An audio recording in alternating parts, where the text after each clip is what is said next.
If you've ever wanted to set up messenger ads in a Facebook ad campaign, here is the simplest way that you can do it, and I'm going to walk you through step by step. The market is at an all-time low in terms of trust, and what we want to do is we want to give leads the ability to hold their hands up, reach out for our products or services in an area that they already feel comfortable with. Leads nowadays don't want to opt into funnels, fill out forms, and ultimately feel like they're going to straight away be sold to. Instead, we want to reach them in the areas that they already feel comfortable, which chances are in the DMs. Now, when we're looking at building ad campaigns, we have three main areas: our top of funnel, middle of funnel, and ultimately our bottom of funnel. We walked through in a previous YouTube video how to build out a top of funnel campaign, so you can check that, and I'll walk you through literally step by step how to set that up inside Ads Manager. What we now want to do is we want to retarget essentially that traffic and push them into messenger campaigns alongside a cold audience to then drive these leads to message us. Then we can set them into a call and ultimately then make a sale. If we're running a business that doesn't do calls, we can then sell them in DMs, or if we're running a sort of an appointment-based service, for example, where we book an appointment, we go around, do a survey, then quote, we can use this as well. Inside Ads Manager, we want to create a new campaign, and we want to then create what we call as an engagement campaign. With this engagement campaign, we then want to choose manual engagement. We don't want to let Facebook do the targeting for us. If we do, Facebook will optimize for ultimately what's going to get us the cheapest outcome. We don't want the cheapest outcome, we want the most targeted outcome at a reasonable price that allows us to still get an ROI. So we want control over that. So let's call this one Messenger campaign. With our budget, we want to turn on budget optimization, and we want to set this at a budget that we feel comfortable with. Generally, what we'll feel comfortable is getting a message inbound for a call or making a sale in the DMs for around the £4 to £8 mark. If we're running something where we're going to quote and give surveys, generally what we'd lean on is a lead for around the £10 to £18 mark. So let's start off at £20 a day. This then means that you're going to be getting a handful of leads coming in every single day for your messenger campaigns, and then off the back of this, we can refine it and optimize it even more based off what's working and what's not.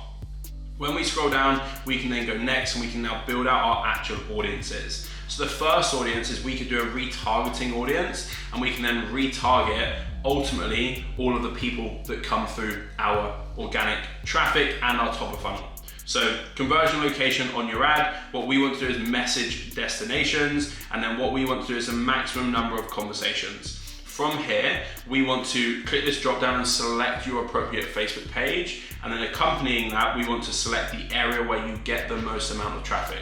If the majority of your lead flow is on Facebook, drive people to Messenger on Facebook. If the majority is on Instagram, drive it on Instagram. If the majority is on WhatsApp, drive it through into WhatsApp. Chances are it probably will be either Facebook or Instagram, so select one. Don't select multiple, it creates too much friction. We want one rather than giving people multiple options, because that just creates overwhelm. Overwhelm leads to less action and ultimately then a higher cost per lead for us. Then what we can do is we can scroll down. What we can do down here is we can then build out our audience. We want to always choose switch to original audience, because we don't want Facebook's Advantage Plus targeting to come into play here, because what they'll do is they'll optimize for the cheapest outcome. Let's say, for example, we're targeting men in America between the ages of 20 and 30. If Facebook feel like they'll get a cheaper cost at a completely different age range, or even a completely different location or gender, then they'll do that. Now, it sounds great on paper because your dashboard is going to look incredibly well aligned, but off the back end, you're not really going to make sales. You're just going to fill your business with unqualified leads that don't fit your target market, so it makes zero sense. So switch to original. Down here, we can then choose locations. Now what we can then do is under create, we can choose a custom audience, and in here we can then choose Instagram account. If you're driving loads of traffic to your Facebook page, you could then choose Facebook page. So this would then be partly dependent on your top of funnel. With your top of funnel, if we're driving loads of traffic to Instagram, then we want Instagram. If we're driving loads of traffic to Facebook, then we want Facebook. If we're really active on multiple different pages, then we can select the appropriate one. So for example, we're really active on Instagram, so we'd run to Instagram. If, for example, we were active on Instagram and Facebook, we could start with one and then select the other. So for example, we could select Instagram account, click next, choose the drop down. We've just got a demo account, but choose the drop down, you'll then select your Instagram account, and then engagement wise, we could then choose 30. Now, a big thing with this partly depends on the amount of engagement that you have. If you have huge amounts of engagement, then you could afford to go a little bit smaller, potentially 14 days or 7 days. If you don't have huge amounts of engagement, then chances are watch the top of funnel ad campaign and you need to drive more budget into that first. If you have enough traffic coming through, essentially go with 30. We'll call this 30-day IG engagement. What we can then do here is we can then choose people who have engaged with our page. If we have a lot of people engaging with our page, that's fine. And chances are if we're running top of funnel, we will. If we have a huge amount of engagement, but we notice a lot of the engagement isn't really aligned with the types of people that we want, we need to either optimize the content that we're posting, optimize our top of funnel campaign, or ultimately click this drop down and we'll notice that people who start following us. So we can then only target people who have started following us. However, a big caveat with this is you need a lot of followers coming through to have enough to target with Facebook. So if you don't have a ridiculous amount of volume coming through, I would just go engagement. We can then create that audience. What we can then do is you'll notice that the audience will get added on. We can then create another one and we can do a custom audience and we can then choose Facebook page this time. And we can then select our Facebook page, same premise applies. The liking and following compared to the engagement, same points that I mentioned a minute ago. Same points in regards to as well the number of days that we select here. So let's do 30-day Facebook engagement and we can then create the audience. So what we've now done is we basically got the engagement that we have across Instagram and Facebook and we're gonna run this campaign to them. What we can then do though is if we scroll down, we turn this off. We don't want Facebook to expand from this because the whole point is that we're retargeting. You can see that we created this audience based off a demo account. It's literally a demo account, doesn't have any posts, doesn't have any followers. We just use it to test automations and ads. Now that's really narrow. If you're finding that this is coming back really narrow, then just be aware that it may not spend loads of money on it. If you're finding that Facebook aren't then spending loads of money on this campaign, increase the date range, sorry. So instead of 30 days, broaden it out a little bit. Now, if we scroll down, we can then go to locations. Technically, we could turn this off and it will just target everyone that has engaged. However, you'll potentially notice that naturally you'll get engagement from people in different areas which might not ever have the ability to invest. Potentially lower income countries that potentially can't afford your product or service based off the price point. And ultimately, if you're running an in-person business, we need to keep that in mind. And we want to then still target areas that one, your highest paying clients are from and that you get clients from. And then secondly, if you're in person, the area around your premises. So we can then fill this out accordingly with the location and we can add multiple different locations. Now a big thing with this, what I would say is use this to hone in specifically on the people that can afford your products and services and the people, if you run an in-person business, who are close to your premises. Don't then come into here and just add like loads of random things. Take a minute to think about it because that will then dictate the performance of the campaign. Then under age, in age, we can then select our age range. So again, a big thing with this is realize that if we're running top of funnel and we're targeting people between the ages of 20 and 30, generally this will then be the same because we then want to scoop up all the people that we're running in top of funnel and push them into this campaign. We can then adjust this accordingly. Scroll down, same with genders, we can adjust accordingly and you'll notice a lot of these metrics then align with your top of funnel campaign in terms of, right, we're targeting men between this age range in this location and we're going to do the same here to then essentially just make sure that we're picking up the top of funnel campaign and then retargeting them. So for example, all of these people then get scooped up into our campaigns down here. We can then scroll down under placements. If we click edit, we can then go manual and we just want to then make sure our ad blends in with their feed. We do not want our ad to look like an ad. We want it to look like they have been following us for ages and we've just blended into their feed.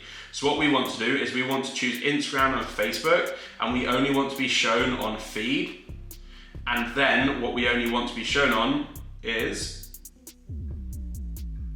if we scroll down, we want to then be shown on stories and then reels, and we can turn the others off. So then what this then does is it's only going to show our ads on stories, feeds and reels, so when people are scrolling it looks like they've been following us for a significant period of time.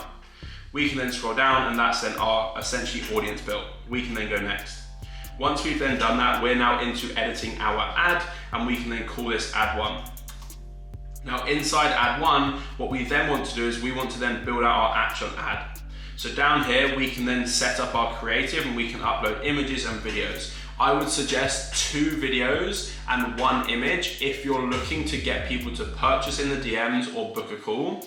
If you're looking to book people in for appointments with, for example, cleaning services, landscaping services, I would generally suggest 2 images and then 1 video. Generally, that split works incredibly well, and what you'll then find is we can then essentially build out multiple campaigns. Now, a few things to keep in mind with this one. When we're running the messaging campaigns, if we're looking to get people in for calls and sales, generally these 2 as graphics work well. They're simple, they're raw, they're not ridiculously highly polished, but they then do work really well at converting people. A banner on the top, I'm looking for 5 women, 5 men, whoever it may be, in then a certain country code, and then an image of you with clients. If you take clients to a photo shoot, an image of you with clients at the end of a photo shoot, for example. Then down here, another variation, I'm looking, for example, for 7 execs in the United States who want to build physique and lifestyle. Generally, this one here, this could then be changed to a brand that people are really well known with. You have to be careful a little bit with copyright. However, for example, not saying that you should necessarily do this, but just an example, if you get people into cover model shape, there's a magazine maybe that people aspire to look a certain way, you could then use their logo to say you're going to get them into the shape for that magazine. So instead of top 1%, you could replace that with a magazine's logo, as an example. You don't want to copyright, but just an example. Then click here, click learn more, and I'll personally coach you to build muscle in the next 90 days. Then you're essentially giving them the outcome that you help them achieve. Generally, those 2 work really well if you're looking to drive messaging campaigns into calls or sales. And then you'll obviously accompany that with 2 videos. So 2 videos and 1 graphic. Then with anything that you're looking to get people in for in-person services that relate to like trading and home improvement, so like plumbing, landscaping, cleaning, all of these things, generally like this layout can work incredibly well. So we have, for free surveys, we have the offer along the top. So for example, buy 1, get 1 free, a price guarantee, how you're going to price match other people, an image of a job. So for example, if you clean people's houses, an image of a really clean house, and then proof that you've got over X amount of reviews, again using the Google logo, which people are familiar with and they already have authority in the market, and then giving them the ability to pay with Klarna. I would then split test the Klarna option to then show that you can either split test with Klarna or essentially pay without Klarna, right? Sometimes this works well, depends on your market, because people then see, okay, I can afford that because I can split pay. Sometimes it doesn't, based off the type of person that you're working with, because some people prefer not to see price straight away. You can then use that. What we then want to do is down here under this chat builder, we can click edit. Inside here, what we then want to do is we want to give some context. So for example, let's say we're running this to get calls. We could say, I'm looking for 5 women in, and then we can add an emoji and we can go to flags, and then we could then choose the certain country that we're looking to get women in to coach. Let's say, for example, we went with, where are we? Let's say we went with the UK. I'm looking for 5 women in the UK to help X, Y, and Z, whatever the outcome is. DM, whatever the keyword is that we're going to go with, info, and I'll send you the details. Then down here, we want to delete all the multiple choice, and we just want to put in info. So then essentially people click from the ad and it says in the DMs, I'm looking for 5 women in the certain country to help achieve X, Y, and Z. DM info and I'll send you the details. They tap info, they don't even need to type it, and then it starts that whole conversation. That's then the simplest way that you can then drive leads through into DMs, and you can then pick this up off the back of it. We would use an AI tool, an AI set that handles the rest, but you can then use this to then drive leads into DMs, and essentially that it flows off the back of that. You'll then click publish.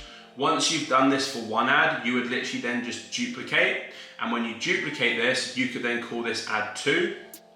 And then in here, you would then keep everything the same in terms of this sort of message sequence, but you would then upload your images or video based off the format that I mentioned earlier, and then use a different image or video. Once you've done that, you duplicate and then do the same again. Now, a big thing with all of this is what we then want to see is having multiple variations of images and videos, not of text. We want to keep the text the same across the board, because then what it means is we can split test the images or videos, and then once we found the winner, we can then split test the text on all of them. Just one point to note, when you're copying ads, so if you click on them and you go duplicate, try and leave this on, because then it will keep all of any engagement that you've had on previous ad campaigns. It just means that when you launch an ad, it's then already got engagement, so it looks like it's already been circulated more and it looks more popular. Cool. Once we've done that, we would then just duplicate the retargeting audience and we do original setup. And what we can then do is we can now have another audience running. What I would then do here is I would look at our top of funnel campaign. How we set up the top of funnel campaign in the other video, I would do the same targeting as the top of funnel campaign in terms of which audience worked best. So when you're running the top of funnel campaign, I walked you through a few different audiences that you can launch. Based off which one then performs the best, I would then do the same targeting inside this campaign. So whatever targeting you use for the highest performing top of funnel campaign, I would then do here, because then what this means is we're then going to drive traffic to essentially a similar audience that's already working to get us followers, and we're going to give them the ability to book in a call. What this then means is we're going to split test a cold audience with a retargeting audience and figure out which audience ultimately converts best. One thing that you're going to have to notice and essentially monitor is, with the budget that we set at the campaign level, Facebook will most likely send it to this one here, which is us the same targeting as the top of funnel campaign. Because it's a cold audience, it's bigger. So just monitor that, and you can then potentially turn off and force it to push some to retargeting based on what's performing well. However, with this top of funnel campaign, you'll notice it's a cold audience that we're targeting. The benefit of this is once we get cold audiences working, we can essentially scale this nearly infinitely. With a retargeting campaign, we're limited to a degree in terms of how big we build this top of funnel campaign. If this top of funnel campaign isn't big enough, then we can't retarget huge amounts of people. So just one point to bear in mind. We can launch this, and then this is set up and running. Now, once it's set up and running, a few key sort of metrics that we really want to look at, which are ultimately on the dashboard. On the dashboard, like we did with the top of funnel campaign, scroll across, click the plus, click columns, and then you'll see in here that we can then add a few. We can then go frequency. We can then go link click-through rate, and then we can go CPM. Now in here, what we can then do with our campaign is we can then view these metrics. What we then want to look at is our frequency. We want to keep this below 4. If it creeps up too much to 4, we need to expand our targeting and expand our audience. With the link click-through rate, we want this above 3%, and we want to get that as high as possible. It shows us more people are seeing the ad and clicking through, which ultimately means we're getting better engagement, and chances are more messages off the back of it. CPM, we want to monitor this and make sure that the cost is not going up drastically over a period of time, because if this keeps going up and up and up, it means that that audience is getting more expensive to market in. So we just need to be careful and potentially be a bit proactive if we're finding the costs go up, to then try and target different audiences and test. Lastly, we have cost per result. Facebook won't always show this, so we just have to be careful. And if they don't show this, we just need to track this manually. Sometimes on your dashboard, depending on what account you have, Facebook will track it. Other accounts, they won't, just based off your account. Facebook can be a little bit glitchy sometimes, so just keep that in mind and make sure you're monitoring that. And if we can keep it between the ranges that I mentioned earlier, we're going to have a ridiculously profitable campaign. A big thing here is keeping on top of the leads off the back of it, not letting the leads slip through the DMs, and staying on top of all of your lead flow. And if you follow that process, you'll have a really profitable messenger campaign.